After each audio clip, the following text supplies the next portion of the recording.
One moment of cruelty. One careless laugh. One woman who would change everything. Imagine sitting in your school auditorium on an ordinary Monday morning, scrolling through your phone, barely paying attention to the principal introducing herself. Then the curtain pulls back, and your blood runs cold. Because standing there, looking directly at you from the stage, is the woman you humiliated just 4 days ago in a grocery store checkout line. That was Levi Johnson's reality. 17 years old, privileged beyond measure, and completely unprepared for the reckoning that was about to unfold. The woman he'd mocked for counting pennies to buy discount groceries? She was now his new principal. And from the steady, knowing look in her eyes as she surveyed the auditorium, it was clear she remembered everything. But how did we get here? What drove a teenage boy from one of the wealthiest families in town to publicly humiliate a stranger over 37 cents? And more importantly, what happened next, when the balance of power shifted so dramatically that his entire world would never be the same? This isn't just a story about karma or instant justice. It's about the hidden struggles we walk past every day without seeing. It's about privilege so comfortable it becomes invisible to those who have it. And it's about second chances, the kind that demand we face exactly who we've been in order to become who we're meant to be.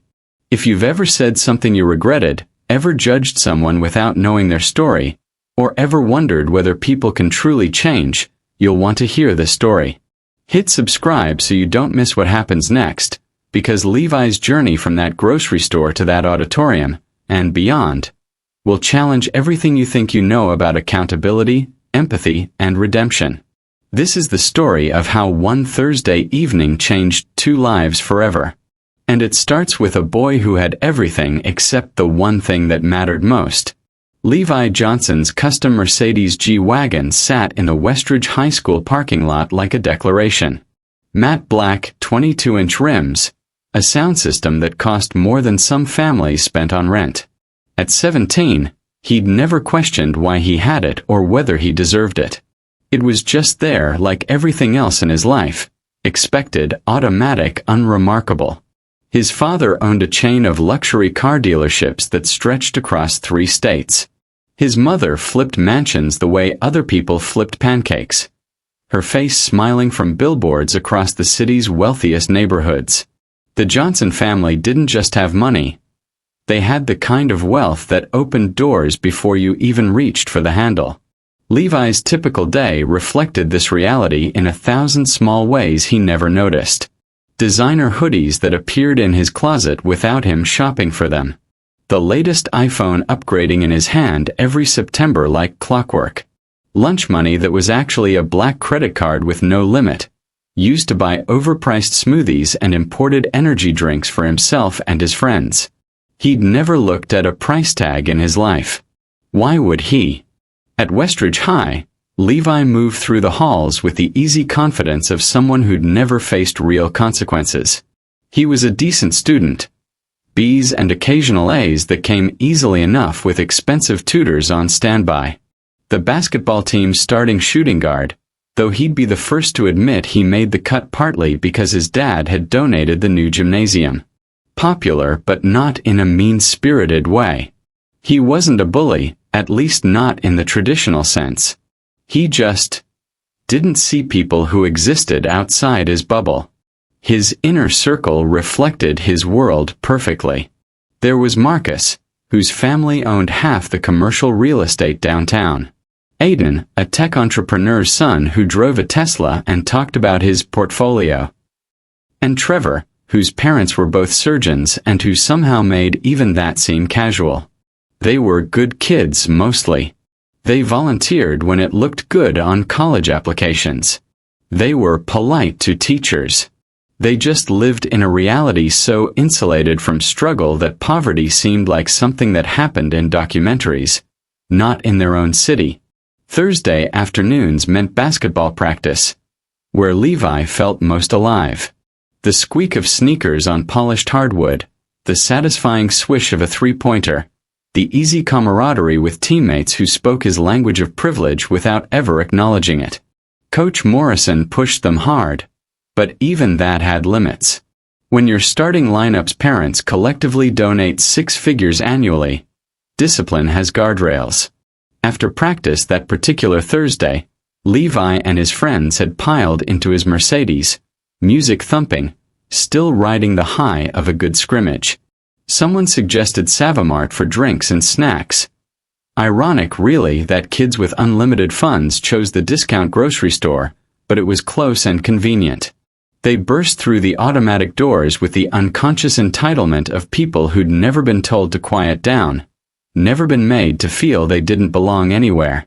Levi grabbed a premium energy drink without glancing at the price. $4. $8. It didn't matter. His friends did the same, laughing about something that had happened in practice, their voices carrying across the store. They were loud, careless, taking up space the way they always did. None of them noticed the glances from other shoppers.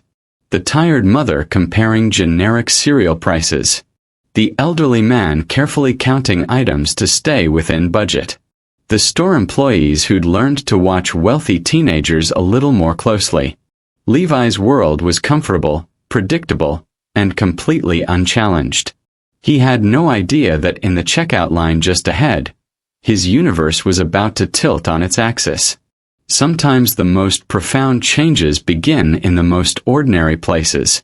And sometimes the people we dismiss without a second thought are exactly the ones who will force us to see ourselves clearly for the first time.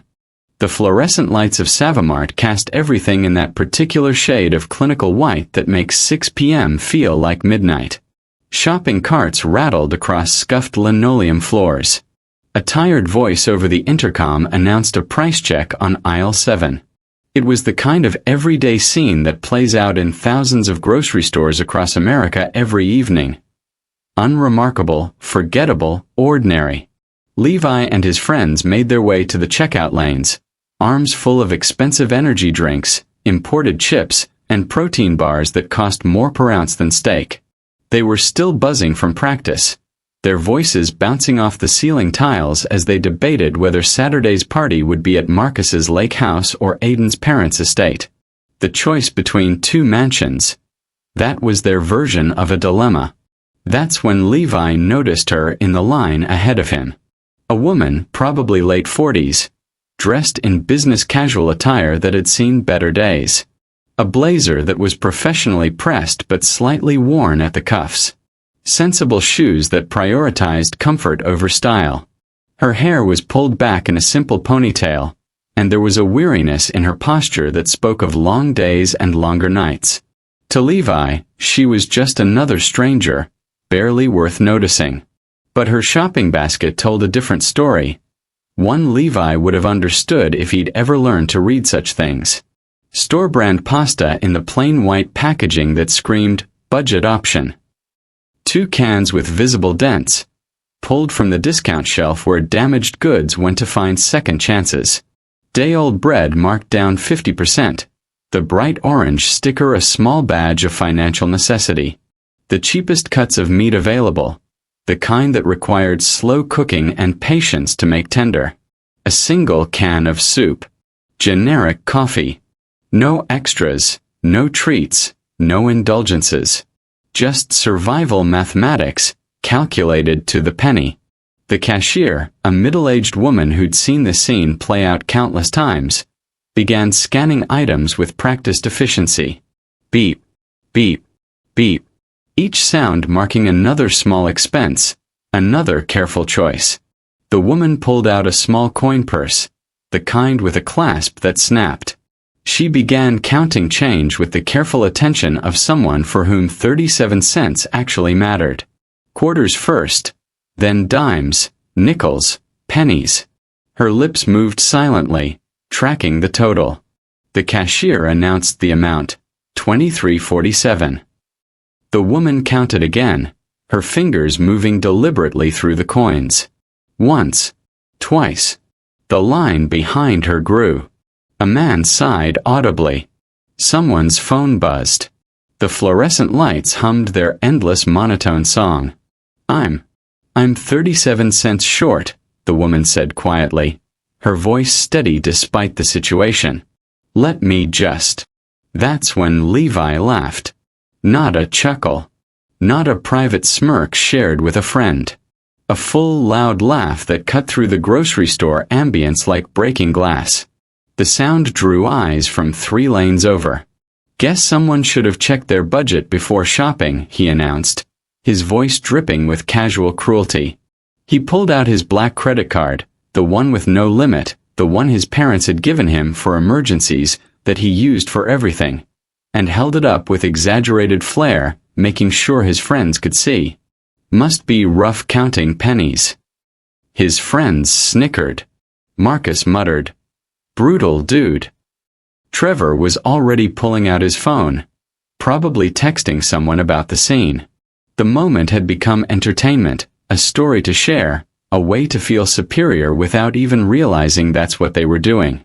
But the woman didn't look away, didn't shrink, didn't show the embarrassment Levi had expected. Instead, she turned and looked directly at him with an expression that Levi couldn't quite decode. It wasn't shame. He'd seen shame before in the faces of freshmen he and his friends passed in the hallways. It wasn't anger, though she would have been justified in that. It was something deeper, more unsettling. A kind of measuring look, as if she was seeing not just him, but through him, cataloging something important that he couldn't understand. The moment stretched. In that silence, something passed between them that Levi felt in his chest. A flicker of discomfort, a whisper of wrongness that he immediately pushed away. Without a word, she turned back to the cashier and calmly returned the can of soup.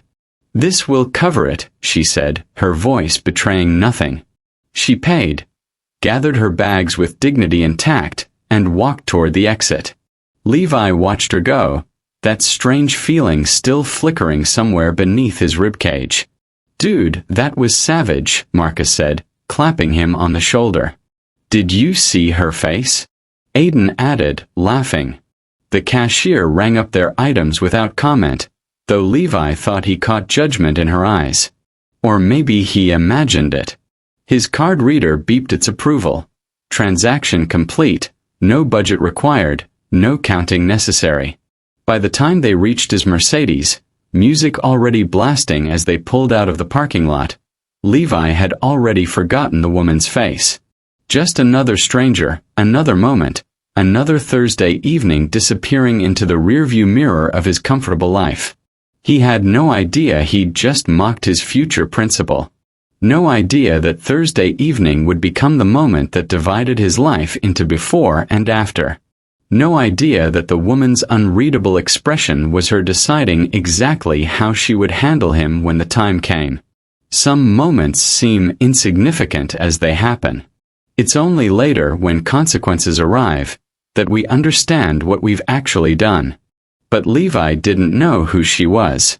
He didn't know that the woman carefully counting pennies at SaveMart was Dr. Evelyn Martinez, and that just 6 months earlier, she'd been one of the most respected principals in Connecticut's private school system. He didn't know that she'd once walked the halls of Ashworth Academy, where tuition cost more than most people's annual salary, where her innovative programs had been featured in educational journals, where parents waited years to get their children enrolled under her leadership. He didn't know that the business clothes she wore, the ones he'd dismissed without a second glance, were remnants of that former life, carefully maintained because replacing a professional wardrobe wasn't in the budget anymore. Most of all, he didn't know about Michael. Dr. Martinez's husband had been her partner in every sense. 23 years of marriage, 2 grown children, a life built on shared dreams and mutual support. Michael had been a high school history teacher, the kind who made the past come alive for struggling students, who stayed late for extra help, who believed education could change the world. They'd been a team, balancing her administrative demands with his classroom passion, planning for retirement, talking about travel and grandchildren that would someday come. Then came the headaches. The fatigue Michael brushed off as stress. The diagnosis that arrived too late. An aggressive brain tumor that moved faster than any treatment could match. 3 months from diagnosis to goodbye. 3 months of experimental treatments, specialist consultations, hospital stays, and desperate hope. 3 months that generated medical bills that towered like monuments to loss. What Dr. Martinez discovered after the funeral made grief even more unbearable. Michael, trying to protect her, trying to spare her worry during his illness, had let their life insurance policy lapse to pay for treatments their health insurance denied. He'd emptied their savings account without telling her, chasing miracle cures and experimental therapies. He'd taken out loans she didn't know existed, all in his name, all coming due now that he was gone. The debt collectors didn't care about her grief. The hospital billing department didn't pause for mourning. Within 4 months, everything collapsed. The comfortable home they'd shared, gone, sold to pay creditors. The retirement account, drained. The financial security she'd assumed would carry her through her later years, vanished like morning fog. At 52 years old, Dr. Evelyn Martinez had to start over from absolute zero. The position at Westridge High represented her lifeline. A public school principal salary in a new state, far from the expensive Connecticut corridor where she could no longer afford to live. She'd relocated with 2 suitcases, a carload of books, and a determined refusal to let tragedy define her. The modest apartment she'd rented was a far cry from the home she'd lost, but it was hers, affordable, a foundation on which to rebuild. That Thursday afternoon, the school board had officially announced her appointment. After weeks of interviews and waiting, of wondering if her age or her circumstances or the gap in her employment would disqualify her, she'd gotten the call. She would start Monday. Fresh beginning. New chapter. A chance to prove that loss hadn't broken her, only redirected her. The trip to SaveMart was meant to be a small celebration. Her first real meal cooked in her new apartment instead of surviving on ramen noodles and peanut butter sandwiches. Nothing extravagant, just pasta and sauce and bread, maybe even that can of soup. A normal meal. A tiny marker of moving forward. When Levi laughed, when his voice cut through the store with casual cruelty, Dr. Martinez felt something crystallize inside her. Not shame. She'd survived too much to feel ashamed of counting pennies. Not even anger at this privileged teenager who couldn't imagine the life she'd lived. Instead, she felt recognition. This was exactly why she'd taken the Westridge position. This boy, with his black credit card and his designer clothes and his complete blindness to the struggles happening right in front of him, represented everything wrong with the educational system she'd witnessed at places like Ashworth Academy. Students wrapped so tightly in privilege that empathy couldn't penetrate. Kids who'd never known struggle, never developed compassion, never learned that wealth doesn't equal worth. As she returned that can of soup and walked out of SaveMart with her dignity intact, Dr. Martinez wasn't thinking about humiliation. She was thinking about Monday. About her mission. About the opportunity to reach students like this boy, to teach them to see beyond themselves, to develop the character that no amount of money could buy. She didn't know yet that the laughing teenager would be sitting in her auditorium in 4 days. But she knew this. Westridge High needed her, and students like him needed what she had to teach, even if they didn't know it yet. Before we see what happens next, let me know in the comments. Have you ever judged someone without knowing their story? Let's talk about it below. The weekend unfolded in 2 completely different worlds, on a collision course neither party could see coming. For Levi, Saturday meant sleeping until noon, then heading to Trevor's house where the infinity pool overlooked the city and the catered lunch appeared without anyone having to cook it. They played basketball on the indoor court, argued about which colleges had the best parties, and made plans for the summer trip to Europe that their parents were funding. Sunday was equally unremarkable. Brunch with his family at the country club, a few hours of half-hearted homework, scrolling through social media while a movie played unwatched on his bedroom's wall-mounted screen. The woman from SaveMart never crossed his mind. Why would she? She'd been a momentary blip, a forgettable encounter, already buried under dozens of other meaningless interactions. He had no idea that in less than 48 hours, she would be standing at a podium with the power to reshape his entire high school experience. Across town, in her modest apartment where moving boxes still lined the walls, Dr. Martinez spent the weekend preparing with the intensity of someone who knew exactly what was at stake. Saturday morning, she sat at her small kitchen table with a large box of student files the school board had provided. Hundreds of names, faces, academic records, disciplinary histories. She reviewed each one carefully, making notes, identifying patterns, understanding the community she was about to serve. That's when she saw him. Johnson, Levi, Senior, GPA, 3.4, basketball team. Father, Richard Johnson, Johnson Luxury Motors. Mother, Patricia Johnson, Johnson and Associates Real Estate. No disciplinary record.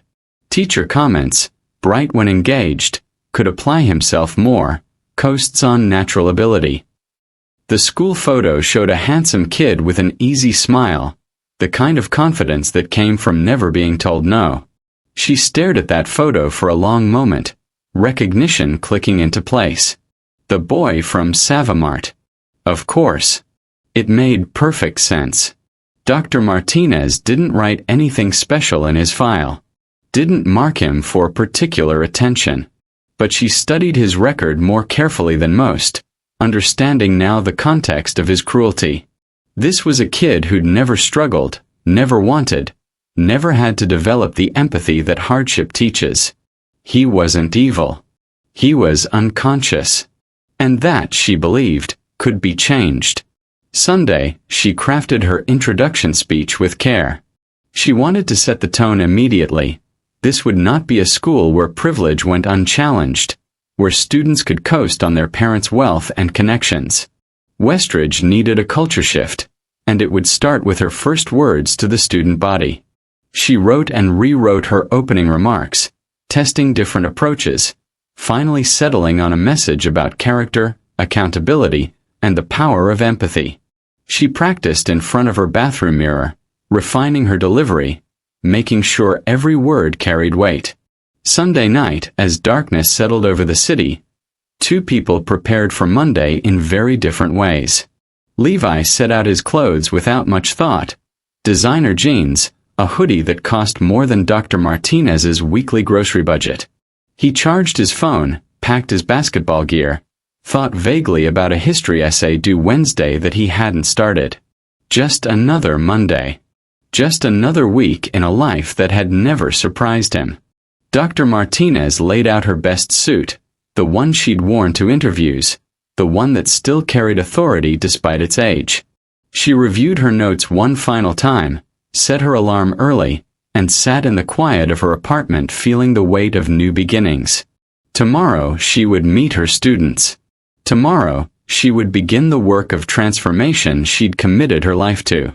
And tomorrow, a certain teenage boy would discover that actions have consequences, and that the people we dismiss without thought sometimes hold more power than we ever imagined.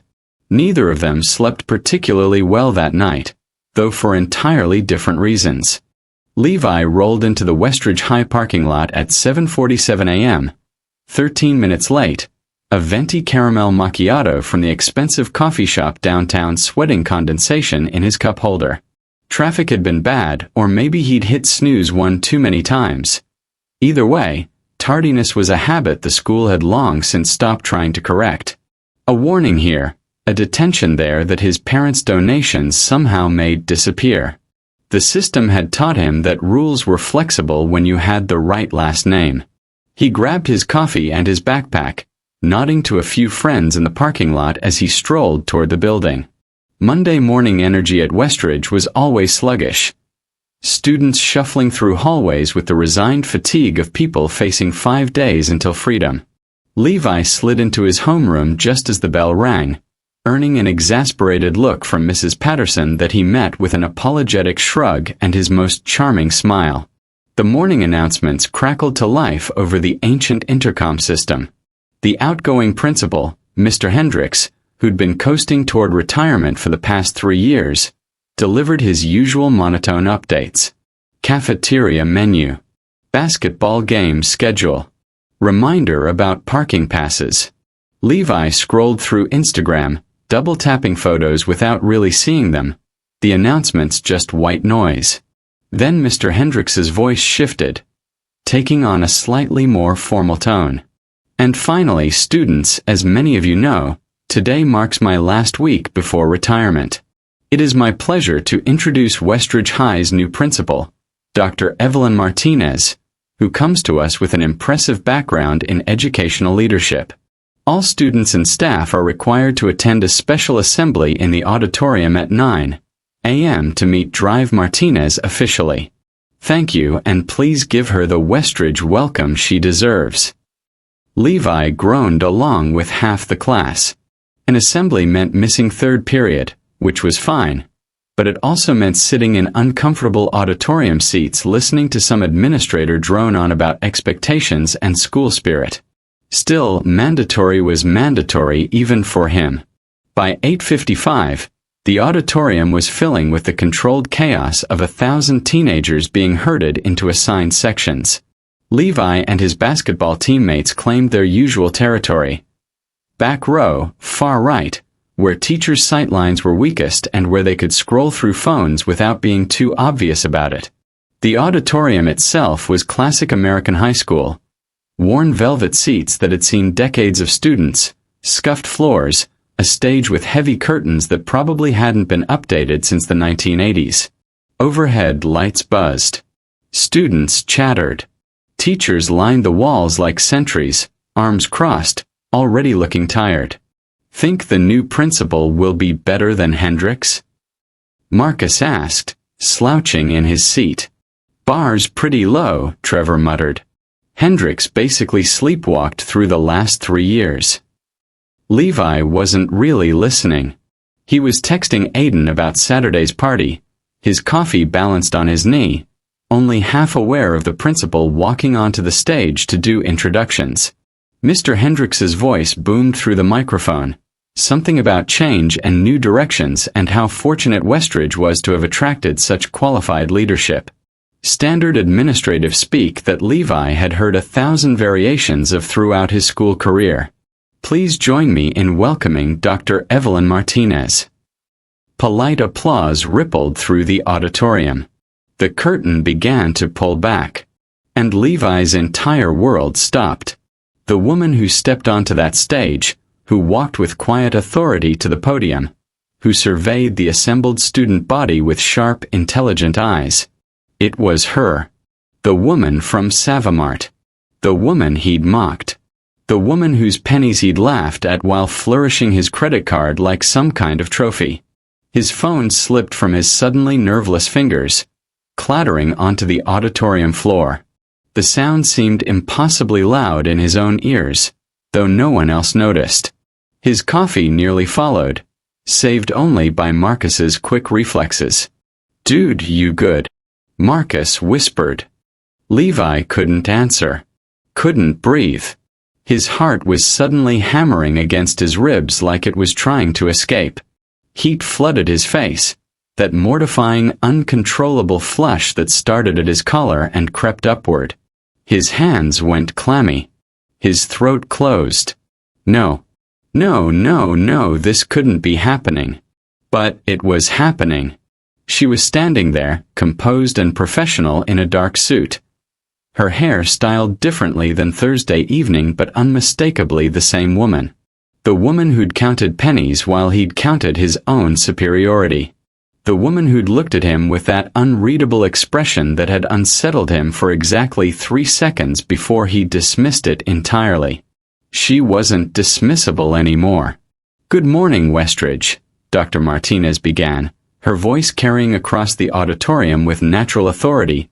No microphone shrillness, just clear, confident command. "I'm Dr. Evelyn Martinez, your new principal, and I'm honored to be here." Levi's mind was racing, replaying Thursday evening in excruciating detail. The laugh. Oh God, the laugh. The way he'd held up his credit card. The things he'd said. His friends laughing along.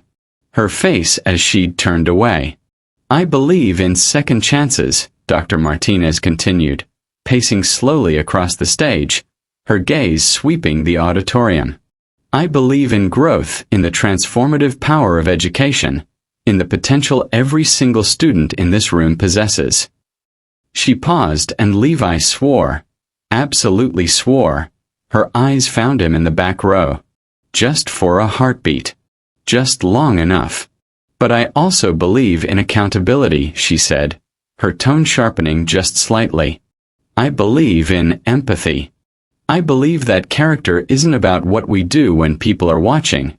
It's about who we are when we think no one important is paying attention. It's revealed in how we treat those who can do nothing for us. How we respond to people we perceive as having less power, less money, less status than ourselves." The auditorium had gone quiet. Students were actually listening, caught by something in her delivery, some intensity that demanded attention. Levi felt like he was drowning, like the walls were closing in, like every word was aimed directly at him, even though rationally he knew she was addressing hundreds of students. "Some of you have grown up with advantages," Dr. Martinez said, her eyes once again sweeping the crowd. And yes, definitely pausing on him, no question this time. "There's nothing wrong with that. But privilege comes with responsibility. The responsibility to see beyond yourselves. To recognize that everyone you meet is carrying a story you don't know. To understand that wealth is not character, status is not kindness, and the truest measure of who you are is how you make others feel." Around Levi, students were nodding. A few were whispering. His teammates seemed engaged, oblivious to the personal reckoning happening inches away from them. "This school year," Dr. Martinez concluded, "we're going to focus on building not just academic excellence, but human excellence. Westridge will be a place where every student matters, where empathy is as important as achievement, where we learn to lift each other up instead of tearing each other down." She smiled then, warm and genuine. "I'm excited to get to know each of you. My door is always open. Welcome back, Westridge. Let's make this a year of growth." The applause was enthusiastic, more genuine than the polite clapping that had greeted her arrival. Students were talking, animated, impressed. Levi sat frozen, his hands shaking, his mind a wasteland of panic. She knew. She absolutely knew. And worse, she was now the person with complete authority over his academic life, his disciplinary record, his future. The assembly dismissed. Students flooded toward the exits. Levi's friends were already making jokes, heading toward third period. "You coming?" Trevor asked. "Yeah," Levi managed, his voice sounding strange in his own ears. "Yeah, I'm coming." But as he filed out of the auditorium with 1,000 other students, as Dr. Martinez stood near the stage shaking hands with teachers and accepting congratulations, Levi felt her gaze find him one more time across the crowd. And this time, there was no mistaking the message in her eyes. "I remember. And we will be talking soon." The rest of Monday passed in a fog of dread that Levi couldn't shake. Every time the intercom crackled to life, his stomach dropped. Every announcement felt like it was building to his name being called to the principal's office. "Would Levi Johnson please report?" The words played on a loop in his mind, a nightmare waiting to materialize. But the call never came. Lunch passed. Afternoon classes dragged by. The final bell rang, and still, nothing. "You've been weird all day," Marcus said as they walked to the parking lot after practice. "What's up with you?" "Nothing," Levi lied, fumbling with his car keys. "Just tired." "You sure? You missed like 3 easy layups today. Coach was about to bench you." Levi forced a laugh that sounded hollow even to his own ears. "Bad day, I guess. I'm good." But he wasn't good. He was spiraling, his mind conjuring increasingly catastrophic scenarios. Would Dr. Martinez announce what he'd done over the intercom for the whole school to hear? Would she call his parents? Expel him? Ruin his college applications with a disciplinary note about mocking someone for being poor? Tuesday morning arrived with the same paralyzing anxiety. Levi actually showed up on time, hyper-alert, watching for any sign that his reckoning was imminent. But Dr. Martinez's morning announcements were professional, warm even. Updates about clubs, encouragement about academics, a reminder about treating each other with kindness. No mention of SaveMart. No mention of him. Somehow that made it worse. Throughout the week, Levi saw her everywhere, or felt like he did. In the hallways between classes, Dr. Martinez would be standing outside her office, greeting students by name, asking about their days. She'd smile at freshmen, encourage struggling sophomores, laugh with teachers. She was present in a way Mr. Hendricks had never been, visible and engaged. And she never singled Levi out. On Wednesday, he passed her in the main hallway. She was observing the flow of students with those sharp, assessing eyes, taking mental notes. Their gazes met for a fraction of a second. She nodded, polite and professional, the way she'd nod at any student. Then moved on. Levi's heart had pounded for 10 minutes afterward. On Thursday, exactly 1 week after SaveMart, she sat in on his AP government class for 20 minutes. Part of her initiative to understand the school's academic programs, she'd explained. Levi couldn't concentrate on a single word Mr. Peterson said. He felt her presence like a physical weight, certain she was watching him, judging him, waiting. But when the bell rang, she simply thanked Mr. Peterson and left, offering the class an encouraging smile. "You all are doing excellent work," she'd said. She hadn't looked at Levi any differently than anyone else. The paranoia was eating him alive. Every hall pass felt like walking to his execution. Every time he saw her talking to another teacher, he was convinced they were discussing him. His friends noticed but couldn't understand. "The new principal seems cool," Aiden said Friday at lunch. "Way better than Hendricks." "Yeah," Trevor agreed. "Did you hear she's starting a mentorship program? And revamping the college counseling office." Levi pushed food around his plate, unable to eat. His friend's casual acceptance of Dr. Martinez felt surreal. To them, she was just an administrator, an improvement over the previous regime. They had no idea. But something else was happening too, something Levi didn't want to acknowledge. He was starting to notice things. The sophomore who ate lunch alone every day, the one other students avoided because his clothes came from thrift stores. The girl who always volunteered to stay after class to clean up because, Levi now realized, she was probably in no rush to get home. The janitor who worked double shifts and still greeted everyone with tired kindness. These people had always been there. Levi had just never seen them before. Now, Dr. Martinez's words from the assembly echoed constantly. "Everyone you meet is carrying a story you don't know."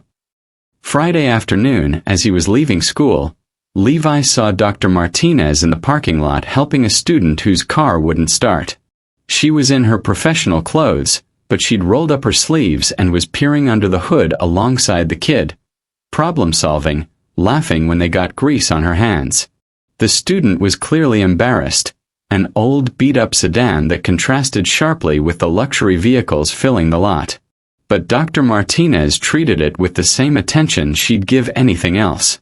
No judgment. Just help.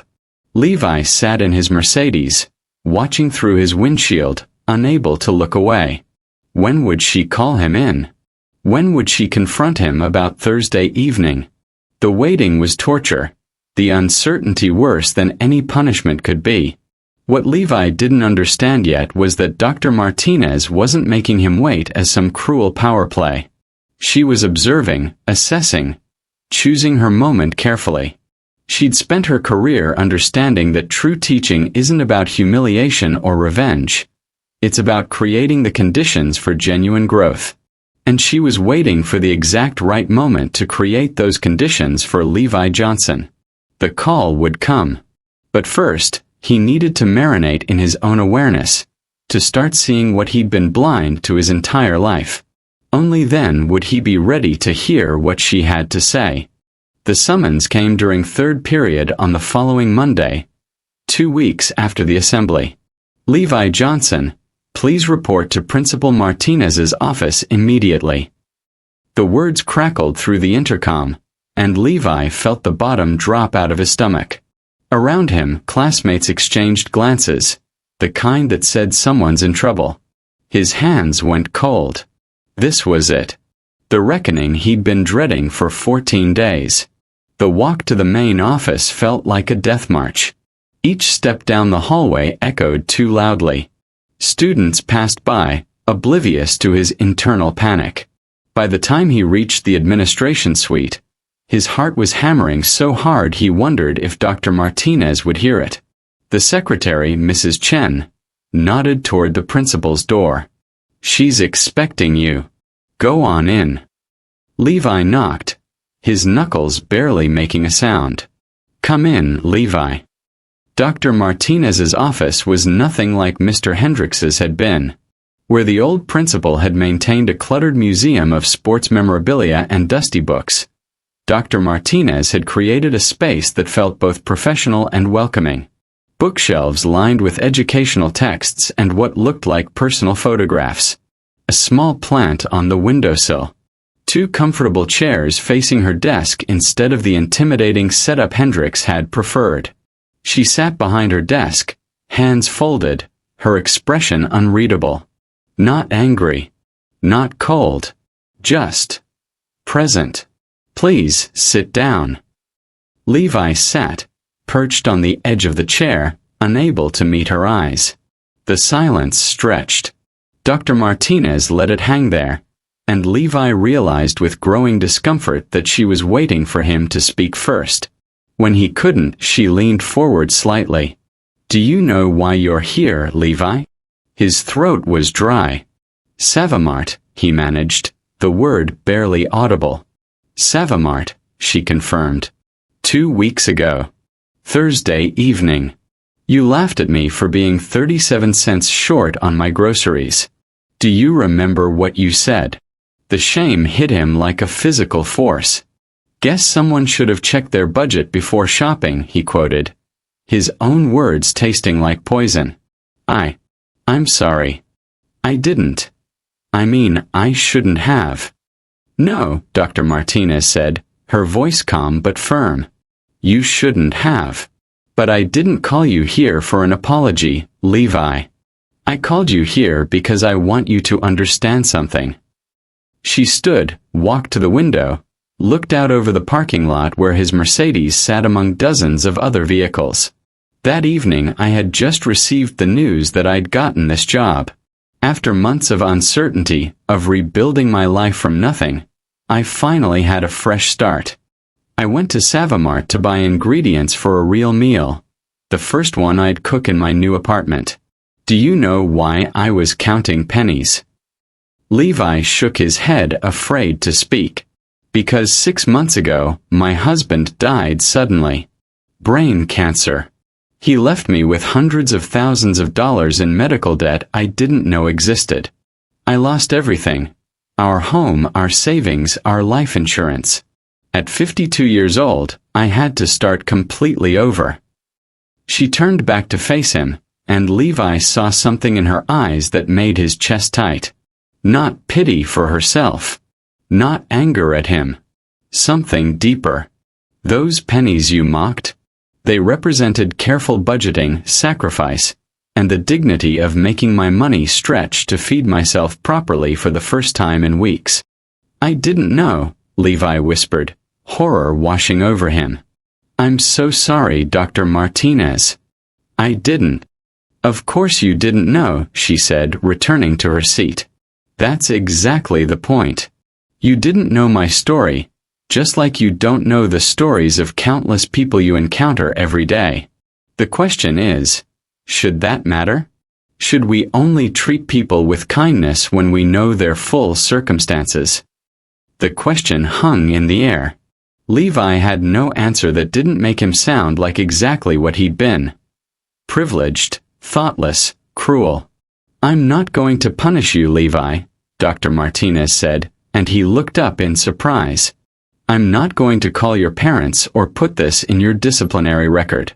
But I am going to give you a choice." She slid a folder across the desk. Option 1. You continue exactly as you have been. You leave this office, go back to your life, and we never speak of this again. No consequences, no requirements. You're a senior. You'll graduate in a few months and move on to whatever college accepts you.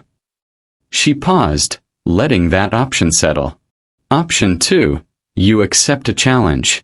For the next 8 weeks, you'll volunteer 10 hours per week at the Community Hope Center downtown. It's an organization that provides resources for families struggling with poverty, job loss, medical debt, the kind of circumstances you've never had to imagine. You'll work directly with people, hear their stories, see their struggles. You'll write weekly reflections on what you're learning. And at the end, you'll present to the school about empathy, privilege, and what it means to truly see the people around us. Levi stared at the folder, his mind racing. 8 weeks. 10 hours a week. That was 80 hours. Time he didn't have with basketball, homework, college applications, his social life. But even as his mind catalogued the excuses, something else was stirring. The faces of people he'd started noticing over the past 2 weeks. The growing discomfort with his own blindness. The memory of Dr. Martinez's expression that Thursday evening. Not shame, but something he now understood was disappointment in what she'd seen in him. "Why are you giving me a choice?" he asked quietly. Dr. Martinez smiled, and it was warm, genuine. "Because, Levi, I see potential in you. I've seen your academic record, talked to your teachers. You're bright, capable, well-liked. But right now, you're coasting through life without truly engaging with the world around you. You have the capacity for empathy, for growth, for becoming someone who lifts others up instead of putting them down. The question is whether you see that potential in yourself." She stood, signaling the meeting was nearing its end. "You have until Friday to decide. Come back then and tell me your choice. But Levi, whichever path you choose will say a lot about who you want to become." Levi stood on shaky legs, the folder clutched in his hands. As he reached the door, Dr. Martinez spoke again. "One more thing. That evening at SaveMart? The 37 cents I was short? I could have used a credit card. I have one for emergencies. But I was trying to stay within a cash budget, to be disciplined about rebuilding my finances. The mockery wasn't about what I could afford. It was about the choice you made to laugh at someone's perceived struggle instead of offering kindness. Remember that distinction. It matters." Levi walked out of her office in a daze, the folder heavy in his hands, heavier questions weighing on his mind. What would you do in Levi's position? Drop a comment and let me know if people deserve second chances. That afternoon, Levi sat in his Mercedes in the school parking lot, unable to start the engine. Inside the folder were details about the Community Hope Center, testimonials from people it had helped, and a simple form asking which option he chose. His pride screamed option 1. No consequences, no extra work, no admission that he needed to change. But the growing awareness he'd been fighting for 2 weeks whispered something different. A question he couldn't shake. Who do you want to be? For the first time in his 17 years, Levi Johnson didn't have an easy answer. Friday arrived, and Levi walked into Dr. Martinez's office with the signed form choosing option 2. He couldn't articulate why, even to himself. Pride warred with something newer, more uncomfortable. The nagging sense that he needed this, even if he didn't want it. "I'm glad," Dr. Martinez said simply, and the quiet approval in her voice surprised him with how much it mattered. The first Saturday at the Community Hope Center was humbling in ways Levi hadn't anticipated. The building sat in a neighborhood he'd driven past 1,000 times without really seeing. Older homes with peeling paint, chain-link fences, corner stores with bars on the windows. Inside, the center buzzed with activity. Families waited for food assistance. Job seekers huddled over computers writing resumes. Children colored in a corner while their parents attended financial literacy workshops. "You must be Levi," said Maria, the volunteer coordinator, a woman in her 60s with kind eyes and no-nonsense energy. "You'll start in the food pantry. We're expecting about 60 families today." Levi had expected to be stocking shelves, maybe moving boxes. Simple, mindless work he could endure for his required hours.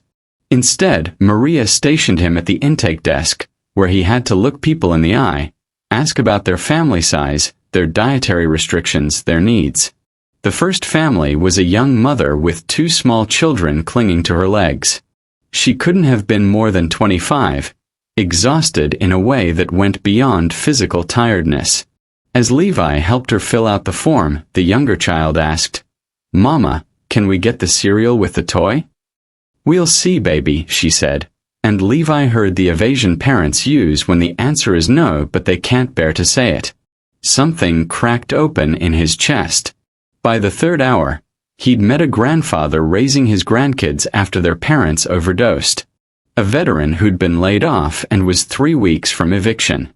A woman who worked 2 jobs but still couldn't afford groceries after paying for her son's insulin. Each story chipped away at the comfortable worldview he'd carried his entire life. "You did well today," Maria said as his first shift ended. "Same time next week?" Levi nodded, unable to speak past the lump in his throat. At school Monday, his friends noticed immediately. "Dude, where were you Saturday?" Trevor asked. "We went to Marcus's lake house. It was sick. I had something I had to do," Levi said, unwilling to explain. "Something more important than the lake house?" Aiden pressed, half joking. The old Levi would have laughed it off, made an excuse, rejoined the easy camaraderie. Instead, he just shrugged. "Yeah, actually." The looks they exchanged, confused, slightly judgmental, stung more than he expected. But not everyone reacted that way. After practice Tuesday, one of his teammates, Chris, a quiet kid Levi had never paid much attention to, approached him in the locker room. "Hey, I heard you're volunteering at Community Hope," Chris said. "My family used their services last year when my dad lost his job. They really helped us.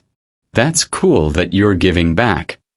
Levi had seen Chris every day for 3 years and never knew his family had struggled. Never thought to ask. Never noticed. "Thanks, man," Levi said, meaning it. The work got harder before it got easier. Week 3, Levi met Thomas, a man his father's age who'd been a successful accountant before a car accident left him with chronic pain and medical bills that bankrupted him. Thomas reminded Levi uncomfortably of his own dad. Same generation, same work ethic, same belief in doing everything right. "I did everything right," Thomas said, echoing Levi's thoughts as they organized donation boxes together. "Good job, savings, insurance." Then one accident and it all collapsed. Sometimes the safety net has holes, kid. Remember that. Levi's weekly reflections, which he'd expected to breeze through with generic observations, became increasingly honest. He wrote about his discomfort, his growing awareness of his own privilege, the guilt that sometimes kept him awake at night. Dr. Martinez read each one carefully, leaving thoughtful comments in the margins. Not praise exactly, but acknowledgement. Questions that pushed him deeper. "You're noticing more. Good. Now ask yourself, what will you do with this awareness?" Their brief check-ins became something Levi looked forward to. Dr. Martinez shared pieces of her own story, not for sympathy, but to illustrate lessons. She talked about rebuilding, about humility, about the difference between charity and solidarity. Charity is giving from your excess, she told him during one conversation. Solidarity is recognizing that their struggle could be yours. That we're all more vulnerable than we think. That's the perspective that changes you. At home, the transformation didn't go unnoticed. His parents, used to Levi's constant social calendar, questioned why he was spending Saturdays in a rough neighborhood. It's community service, Levi explained over dinner. For school. Required. His father asked, skeptical. Sort of, Levi hedged, unwilling to explain the full story. His mother exchanged glances with his father. Well, it'll look good on college applications, I suppose. The transactional view of service. Something else Levi was beginning to question. Small changes rippled through his daily life. He started sitting with different people at lunch occasionally.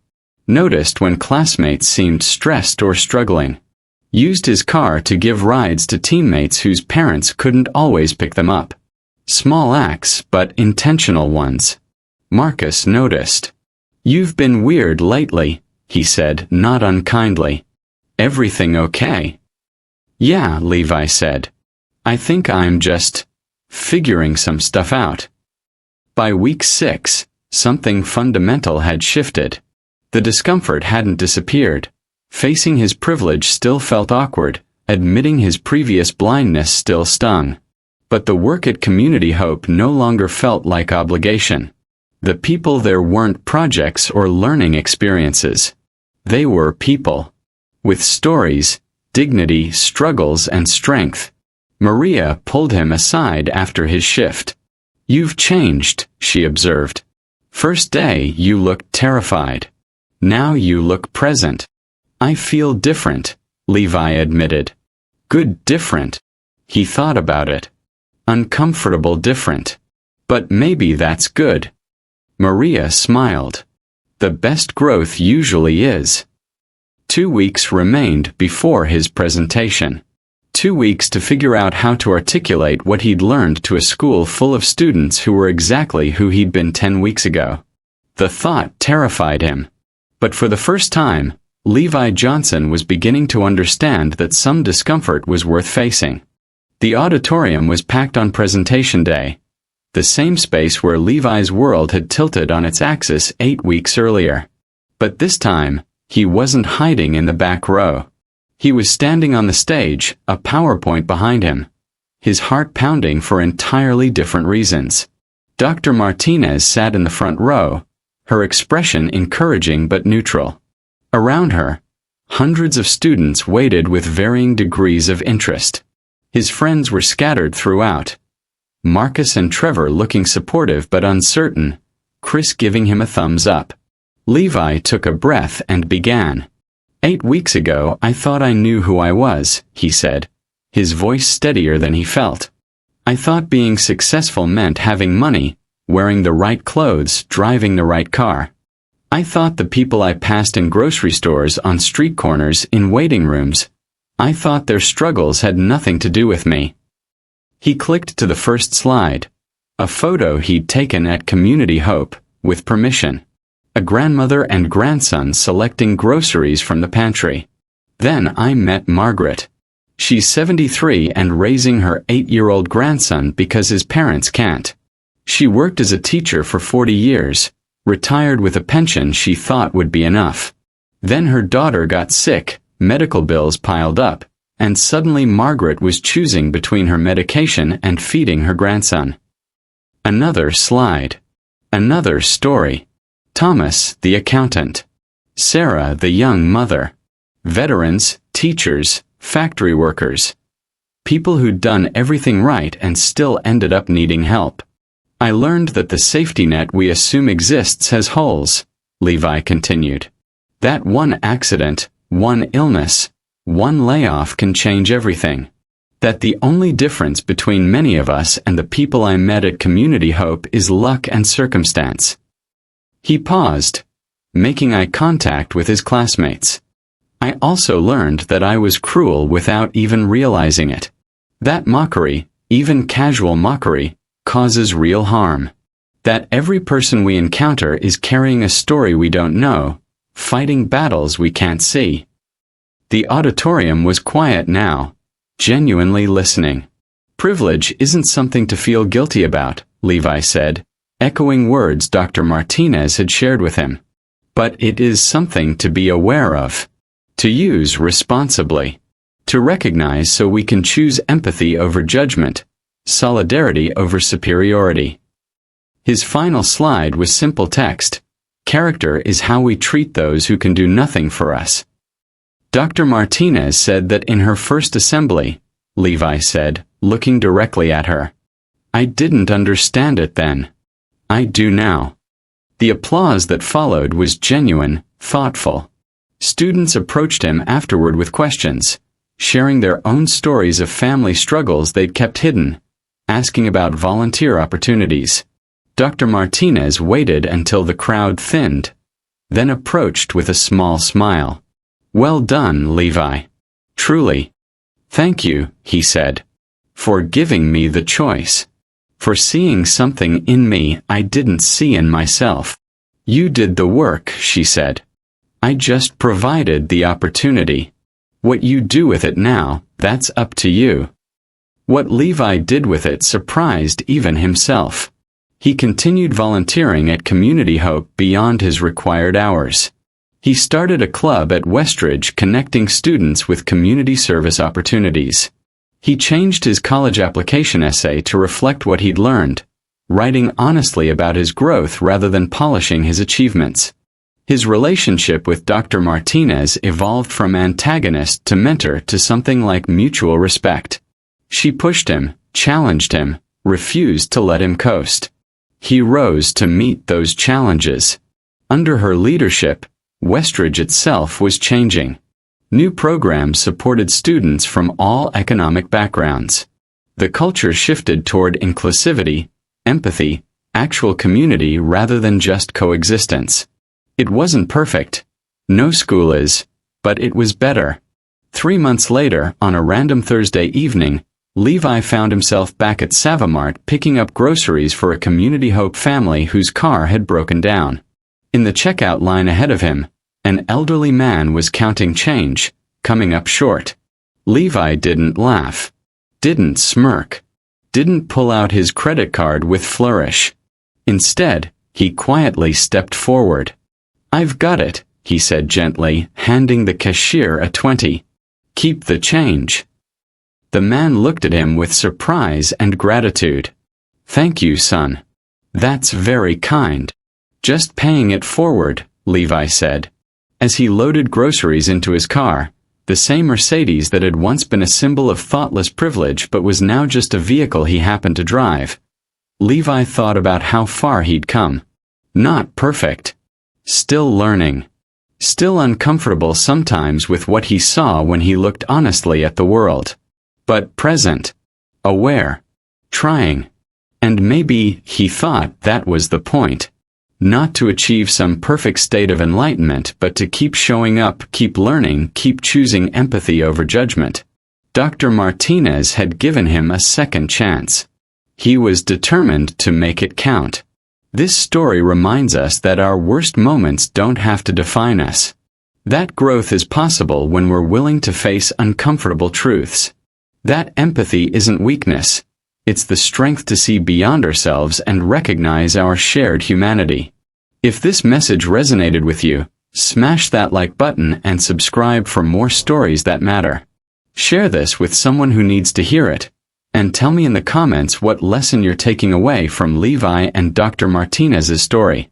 Because we all have moments we're not proud of. The question is, what will we do with our second chances? Levi and Dr. Martinez's story isn't just about one teenager's transformation or one principal's wisdom. It's about something we all face every single day.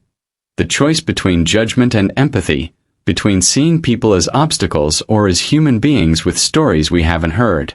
Dr. Martinez could have humiliated Levi publicly. She had every right to be angry, to punish him, to make an example of his cruelty. Instead, she chose to see his potential and create an opportunity for genuine growth. That's the power of mentorship. Not just pointing out what's wrong, but believing in what could be right. Levi could have chosen the easy path, avoiding accountability and continuing his comfortable, unconscious life. Instead, he chose discomfort, growth, and the hard work of facing his own privilege. That's the power of second chances when paired with genuine accountability. Here's what their story teaches us. Privilege isn't inherently bad, but privilege without awareness is dangerous. Wealth can build or it can blind. Success can inspire or it can isolate. The difference is whether we choose to see beyond our own circumstances and recognize our shared humanity. Everyone you encounter today, in the grocery store, in traffic, at school, at work, is carrying a story you don't know, fighting battles you can't see, making choices shaped by circumstances you haven't experienced. Before we judge, before we mock, before we dismiss someone as less than, we should pause and remember. We don't know their Thursday evening. We don't know what brought them to this moment. And maybe, just maybe, our kindness could be the thing that changes everything. Next time you're tempted to judge, remember, everyone has a story you don't know. Thank you for watching this episode of Gilded Justice Stories, where we explore the real, relatable moments that challenge us to be better. These stories matter because they remind us that growth is possible, that empathy is powerful, and that our worst moments don't have to define our future. If you enjoyed this story and want more content that entertains while making you think, subscribe to the channel and hit that notification bell. We've got more incredible stories of transformation, accountability, and the power of second chances coming your way. Until next time, choose kindness. You never know whose life you might change, including your own.